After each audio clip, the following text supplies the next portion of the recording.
अस्सलाम वालेकुम नाज़रीन, मैं एहसन रंधावा।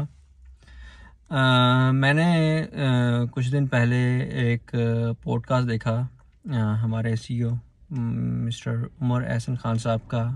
उन्होंने शेयर किया अपने लिंक्डइन के ऊपर, तो मैंने यूट्यूब के ऊपर वो जो पॉडकास्ट था वो 4 मरतबा मैंने उसको बड़ा गौर से और एक सेकंड सुना। मैंने इसलिए सुना कि डॉलेंस जो थी वो मेरी एक एक्स कंपनी है और मैं उसको आज भी अपनी एक फैमिली का मेंबर समझता हूँ, अपना फैमिली समझता हूँ अपनी। मैंने 2012 में वो डॉलेंस को ज्वाइन किया और 2021 में मैंने रिज़ाइन किया। तो इस 10 साल में, तकरीबन 10 साल के अंदर मैंने बड़े उतार चढ़ाव देखे, मैनेजमेंट में उतार चढ़ाव देखे और बहुत सारी ऐसी चीज़ें देखी।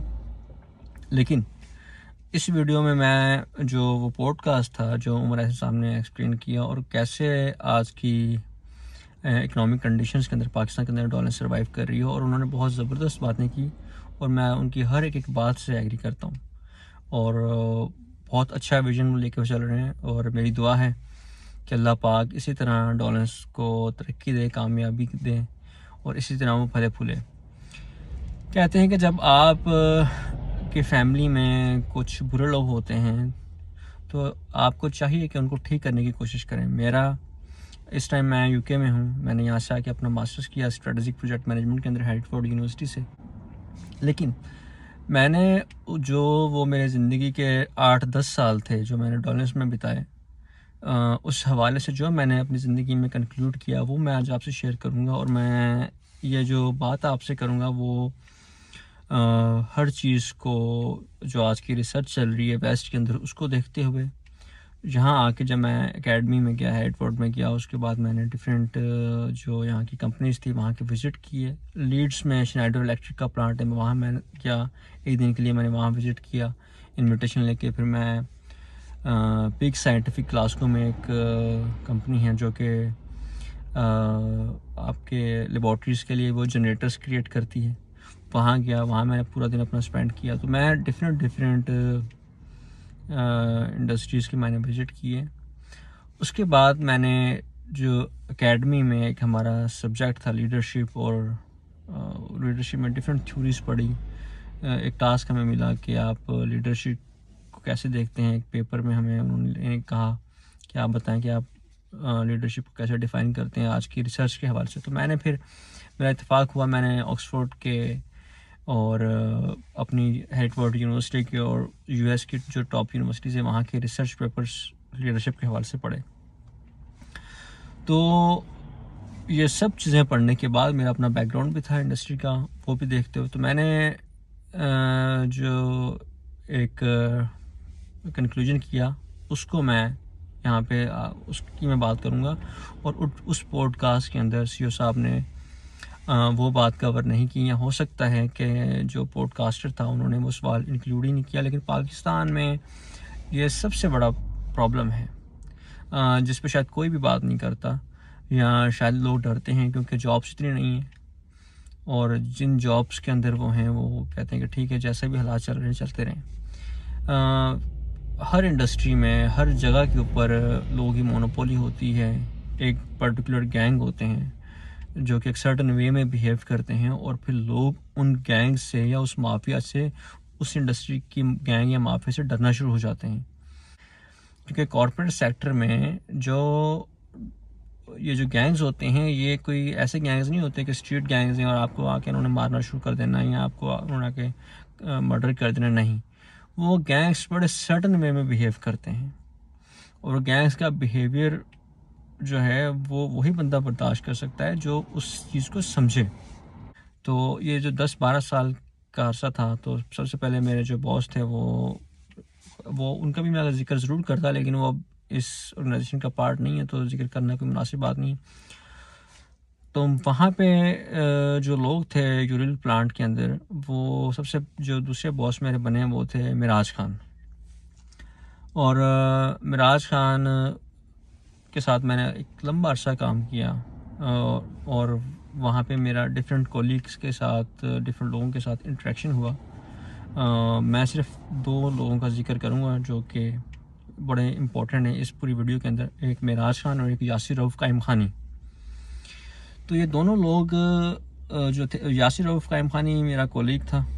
हमने एक ही लेवल में काम किया और मिराज खान उस वक्त हेड थे, क्वालिटी डिपार्टमेंट के मैनेजर थे। तो बहुत सारे लोग आए। एक लड़का आया था एनएडी से, मैकेनिकल इंजीनियर एहसन, वो भी आया और उसके बाद वो रिज़ाइन देकर चला गया। रीज़न उसका ये था कि मेरी उससे पर्सनली बाद में भी बात होती रहती थी, तो उसने कहा कि यार मैं डिप्रेशन में चला गया। और डिप्रेशन में जाने की वजह सिर्फ यही थी कि जो प्रेशर और जो एक वो जो गैंग होता है कॉरपोरेट सेक्टर के, जो ये गैंग्स बने होते हैं छोटे छोटे, जो कि नज़र नहीं आते बल्कि बिहेवियर्स उनके नज़र आते हैं और वो एक ही डायरेक्शन में मूव कर रहे होते हैं और उनका मकसद सिर्फ ये होता है कि हमने आगे जाना है। और जो साइड वाले लोग हैं जो कि क्रिएटिव माइंड रखते हैं, जो अच्छी सोच रखते हैं, उनको वो बर्दाश्त नहीं करते। तो मैंने जब यहाँ आके यूनिवर्सिटी में हेडवर्ड में मुझे जो सब्जेक्ट मिला लीडरशिप का, तो मैंने उसमें डिफरेंट आर्टिकल्स पढ़े। तो एक दिन मेरी नज़र पड़ गई सैडिज़म के ऊपर। तो फिर मैंने वो सैडिज़म का जो वर्ड था उसको भी मैंने रीड आउट किया, फिर डिफरेंट रिसर्च पेपर्स देखे। तो वेस्ट के अंदर तो सैडिज़म के ऊपर बड़ा काम हो रहा है।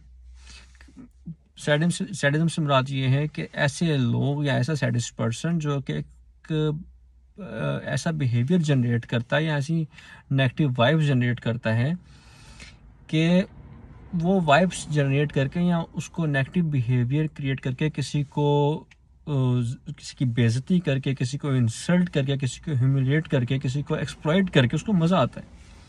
वो उसको जाने भी नहीं देता उस डिपार्टमेंट से, लेकिन वो उस डिपार्टमेंट के अंदर रहते हुए उसको मज़ा आता है। वो उसकी इंसल्ट करता है हर जगह के ऊपर, फिर वो इसको एंजॉय करता है और फील करता है और वो उसकी जो तस्कीन है वो पूरी होती है। तो उसको कहते हैं सैडिस्ट पर्सन। और सैडिज़म एक फिनोमेना है जिसको हम सैडिज़म कहते हैं। तो ऐसे सैडिस्ट मैनेजर था जो मिराज खान से पहले था, उसने बिहेव किया उस लड़के के साथ, वो लड़का छोड़ के चला गया।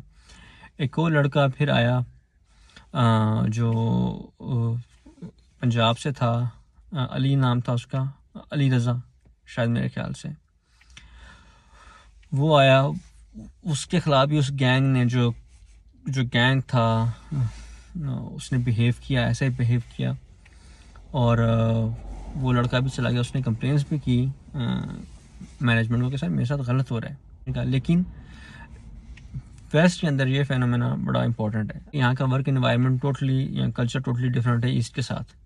यहाँ पे जॉब्स ज़्यादा हैं, लोग किसी को तंग ही नहीं करते, अपना काम करते हैं और चले जाते हैं। फजूल की कोई ऐसी बात नहीं होती।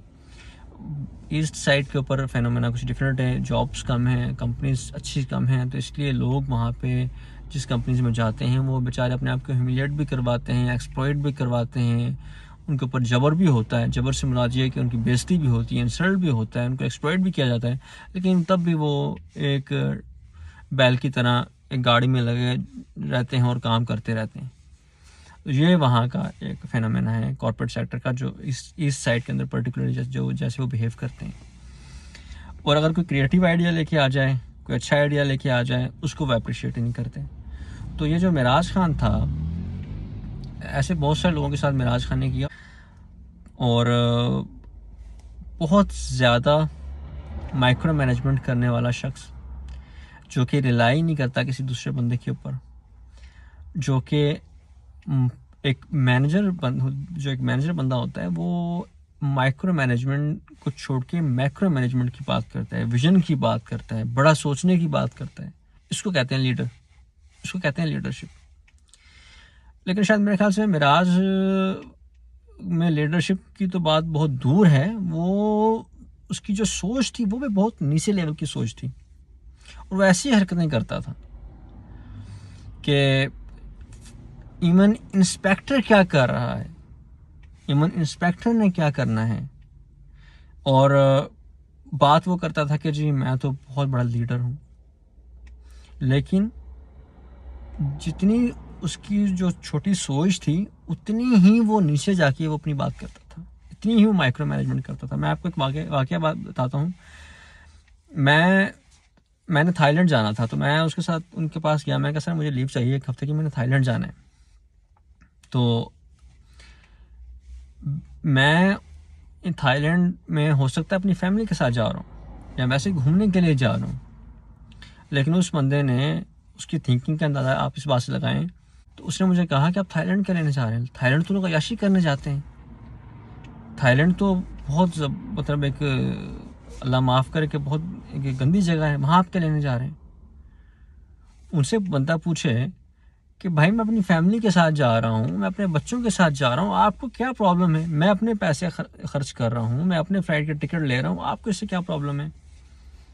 तो ये निशानी होती है सैडिस्ट पर्सन की, जो नेगेटिव वाइब्स जनरेट करता है। और आप उसकी जो सराउंडिंग में जो भी बंदा होता है वो नेगेटिव, अगर तो वो नेगेटिव बंदा उसके कोई सराउंडिंग में हुआ तो वो उसको अट्रैक्ट करेगा, जैसे दो मैग्नेट अट्रैक्ट करते हैं। सैडिज्म के ऊपर बहुत सारे आर्टिकल्स मौजूद हैं, डिफरेंट डिफरेंट यूनिवर्सिटीज़ में आप पढ़ सकते हैं कि कैसे इसको डील किया जाता है, कैसे लोग बिहेव करते हैं, और ये हर जगह ऐसे लोग होते हैं। लेकिन मैं हमेशा एक बात याद रखता हूँ कि जो ज़िंदगी में आपके साथ अच्छा करे उसको कभी ना भूलें, और जो बुरा करें उसको भी कभी ना भूलें। क्योंकि अगर आज आप एक अच्छी पोजीशन पे चले गए हैं या आप अपनी लाइफ से खुश हैं, तो हो सकता है कि जो जगह आप छोड़ के आए हों वहाँ पे कोई और शख्स आ गया हो, और वो जो मैनेजर या जो बंदा जिसने आपके साथ वर्स्ट बिहेवियर रखा, वो दूसरे के साथ कहीं बिहेवियर ना ख़राब कर रहा हो।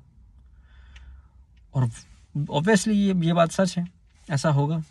जो वो अपनी तस्कीन है वो किसी और को एक्सप्लॉइट करके सैडिज्म का बिहेवियर जनरेट करके पूरा कर रहा हो। तो मेरे साथ जो हुआ वो तो हो गया, लेकिन आने वाले जो बंदे हैं वो ना ऐसा हो उनके साथ। और ख़ास तौर पे जो पाकिस्तान का एनवायरनमेंट चल रहा है, जॉब्स बहुत कम है, और ऐसी इकोनॉमिक क्राइसिस के अंदर जो जॉब्स जिनके पास हैं वो अपनी जॉब्स को बचाने के लिए या उस जॉब पे रहने के लिए पता नहीं क्या क्या करते होंगे। मेरा फ़र्ज़ था कि ये जो मैसेज है मैं उमर ऐसा साहब को कन्वे करूं। उन्होंने जो जो बात कही वो बिल्कुल ठीक कही। कैसे उन्होंने बशीर दाऊद के साथ काम किया, मैंने भी बशीर दाऊद को देखा है। मेरी फ़र्स्ट जो प्रेजेंटेशन थी वो बशीर दाऊद के सामने हुई थी, और मैंने उसमें बड़ा अच्छा स्कोर लिया था। 8 स्कोर मेरा आया था, जो कि सबसे हाईएस्ट था उस सेशन का। प्रमोशन भी हुई उसी साल में। तो ये सब चीज़ें मैं इसलिए ज़िक्र कर रहा हूँ कि मेरा डॉलर्स के साथ एक फ़ैमिली का रिलेशन है, और आज भी बहुत सारे लोग हैं जिनको मैं बड़े अच्छे लफ्ज़ों में याद करता हूँ। मोहम्मद नासिर खान साहब जो क्वालिटी के हेड हैं, अल्लाह पाक उनको एक लंबी ज़िंदगी दे, अल्लाह पाक उनको कामयाबियाँ दें। जो विज़न उनमें मैंने देखा, क्योंकि 8 साल मिराज खान के साथ काम किया, उन्होंने हमेशा रेटिंग 3 दी, और मैं ये समझता था कि हो सकता है मुझ में कोई कमी कुताही हो, क्योंकि आप पूरा साल अच्छा करते हैं लेकिन आप, हो सकता है कि वो बंदा जो होता है ना, वो आपके बिहेवियर से सेटिस्फाई नहीं होता। वो ये कहता है कि नहीं और करो, वो हर किसी ना किसी बात में कुछ ना कुछ निकाल लेता है। और फिर जब बात आती है आखिर में, तो वो उसने हमेशा नवाजा एक ही बंदे को, और वो था यासिर रऊफ़ कायम खानी। तो यासिर रऊफ़ कायम खानी के बारे में मैं आपको बताता चलूँ कि वो भी सेकंड नंबर के ऊपर सैडिस्ट पर्सन है। और इन दोनों की जो पॉलिसी होती थी खेलने की, या जो जैसे इनका जो बिहेवियर होता था वो एक जैसा ही होता था, बिल्कुल एक जैसा बिल्कुल बिहेव करते थे ये दोनों लोग। लेकिन जब मेरा लास्ट ईयर जो मेरा गुजरा डॉलेंस के अंदर, वो नासिर साहब की लीडरशिप के अंदर गुजरा, और ऑनेस्टली स्पीकिंग मैंने बहुत चेंज देखा नासिर साहब की लीडरशिप के अंदर और मिराज खान के अंदर। मैं बल्कि दोनों को कंपेयर ही नहीं करना चाहूँगा, क्योंकि इनका कंपैरिजन बनता ही नहीं है, दोनों का कंपैरिजन नहीं बनता। एक ईस्ट है तो दूसरा वेस्ट है। और नासिर साहब का जो विज़न था, जो नासिर साहब की जो सोच थी, वो बहुत बड़ी थी। और उन्होंने, मुझे पहली बार एहसास हुआ कि मैंने जो ये 8-9 साल अपने गुजारे हैं, ये अगर मैं नासिर साहब के साथ गुजारता तो शायद मैं आज, मेरा लेवल कुछ और होता, मेरी लीडरशिप का स्टाइल कुछ और होता, मेरा सोचने का स्टाइल कुछ और होता। उन्होंने पूरी इंडिपेंडेंस के साथ हमें काम करने का मौका दिया, हमने काम किया, डिलीवर किया।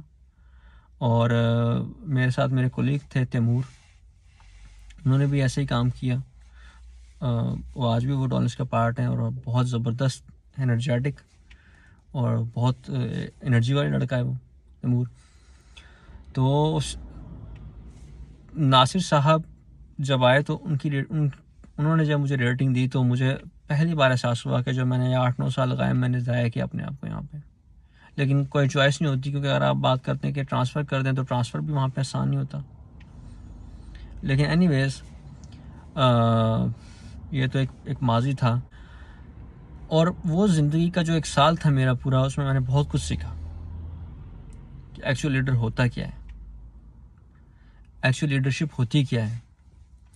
जब मैं यहाँ पे मास्टर्स करने के लिए आया तो लीडरशिप की क्लास चल रही थी, तो उसमें टीचर थे हमारे बड़े ज़बरदस्त। उन्होंने कहा कि आपका आइडियल टीचर, आपका जो आइडियल लीडर है वो कौन है। तो किसी ने कहा कायदे आज़म, किसी ने, यहाँ पे जो पाकिस्तानी लड़के उन्होंने कहा कायदे आज़म, किसी ने कहा नेल्सन मंडेला, तो किसी ने कहा कुछ, किसी ने कुछ कहा। तो मुझे उस वक्त वैसे तो मैं अपने फादर को अपना लीडर मानता हूँ, क्योंकि वो सबसे बड़े मेरे अच्छे दोस्त हैं, और मैं हमेशा उनको आइडलाइज़ करता हूँ कि कैसे उन्होंने मेहनत की, कैसे हमें कामयाब किया। लेकिन उन्होंने कहा कि आप अपने पेरेंट्स को निकाल के वो इसके अलावा किसी का सोचें। पेरेंट्स तो हमेशा हर किसी के लीडर्स होते हैं, तो उन्होंने पहले हमें बता दिया था। तो मेरा सिर्फ एक ही जहन में ख्याल आया, और वो थे नासिर साहब। और मैंने उनको, अपने टीचर को कहा कि मैं आंसर करना चाहूँगा। तो मैंने उनको अपना आंसर बताया कि सर, मेरे एक्स डायरेक्टर थे, एक्स बॉस थे हमारे, मोहम्मद नासिर खान साहब। मैं उनको अपना लीडर समझता हूँ, क्योंकि मैंने उनके साथ काम किया और मुझे अच्छा लगा, मुझे एक अच्छी सोच आई। तो उन्होंने कहा कि इस क्वेश्चन का आंसर भी यही था, जितने भी आंसर्स आप लोगों ने दिए हैं बाकी लड़कों ने, वो ठीक नहीं है। क्योंकि लीडरशिप वही होती है, या उसी को कंसिडर किया जाता है लीडर या लीडरशिप स्टाइल को, जिसके साथ आपने पर्सनली काम किया हो, आपको पर्सनल एक्सपीरियंस हो काम करने का। तो मुझे बड़ा उन्होंने अप्रिशिएट किया कि हाँ, वाकई आपने बिल्कुल ठीक आंसर किया है, और इसका क्वेश्चन का आंसर भी यही था। लास्ट में मैं यही बात कहना चाहूँगा कि जहाँ पे भी आप काम करें, जिस जगह के ऊपर भी आप काम करें, चाहे वो काम छोटा हो, चाहे वो काम बड़ा हो, लेकिन कोशिश करें कि जो आपके पास काम पे आया है, जो इससे आप काम करवा रहे हैं, जो आपका सबऑर्डिनेट, उसके साथ अच्छा बिहेवियर करें। हो सकता है कि आपके उस बिहेवियर से वो आपको कितना एडमायर करना शुरू कर दे। लेकिन अगर आपने उसके साथ वर्स्ट बिहेवियर किया एक वर्किंग इन्वायरमेंट के अंदर, तो हो सकता है कि वो सारी ज़िंदगी इस बात को याद रखें और मरते दम तक ना भूलें। तो ये थी सैडिज़म की डेफिनेशन। और ये जो दो बंदे थे जिनका मैंने नाम लिया, मिराज खान और यासिर रऊफ़ कायम खानी, जो मेरे एक्स कोलीग रह चुके हैं दोनों, मैंने उनको ज़िंदगी में हमेशा एक सैडिस्ट पर्सन याद किया। क्योंकि उसी लीडरशिप के अंदर एक दिन हमें असाइनमेंट भी यही मिला था कि आप सैडिज़म को कैसे देखते हैं, और क्या आपका भी कभी किसी के सामना हुआ ऐसे सैडिस्ट पर्सन के साथ वर्किंग एनवायरनमेंट के अंदर। तो मैंने फ़र्ज समझा कि मैं उस केस स्टडी को जो मैंने पुट की अपनी यूनिवर्सिटी के अंदर, उसके हवाले से, जो मैंने कंक्लूड किया उसके हवाले से, और जो मेरे साथ पर्सनल एक्सपीरियंस रहा उसके हवाले से मैं ये आप तक बात पहुँचाऊँ। और मेरा यही मैसेज है उमर साहब से कि उमर साहब, आपने बहुत ज़बरदस्त विज़न दिया, और इसी तरह आप तरक्की करें, कामयाबी पाएँ। लेकिन जो आपके जो दोस्त अहबाब हैं, जो आपकी फ्रेटर्निटी है, आपके जो प्रोफेशनल लोग हैं इंडस्ट्रीज़ से रिलेटेड, चाहे वो मल्टीनेशनल हो, चाहे वो लोकल इंडस्ट्रीज़ हो, उसके अंदर आप अपने सबऑर्डिनेट्स के साथ कैसे बिहेव करते हैं, कैसा आपका बिहेवियर रहता है, उसको भी देखें।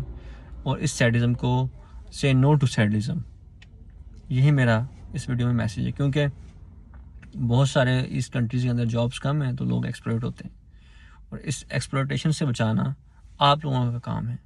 आप जिस पोजीशन के ऊपर हैं, आप लोग अगर आज रिस्पॉन्सिबिलिटी लेंगे तो कल हमारा पाकिस्तान तरक्की करेगा, और इसी तरह पाकिस्तान के साथ साथ जो इंडस्ट्रीज़ हैं हमारी, वो भी तरक्की करेंगे। क्योंकि वेस्ट के अंदर जो सबसे बड़ी जो इम्पोर्टेंट चीज़ है वो ये समझा जाता है कि आपकी वर्किंग इन्वायरमेंट जहाँ पे आप काम कर रहे हो वहाँ पे रिस्पेक्ट हो। अगर रिस्पेक्ट नहीं है तो कुछ नहीं है। और हमारे यहाँ तो सब कुछ तबाह है, साथ साथ जो वर्किंग इन्वायरमेंट हो वो भी तबाह हो रहा है। तो इसको बचाएं। मेरा काम था कि मैं आप तक ये अपना मैसेज पहुँचाऊँ। Thank you very much.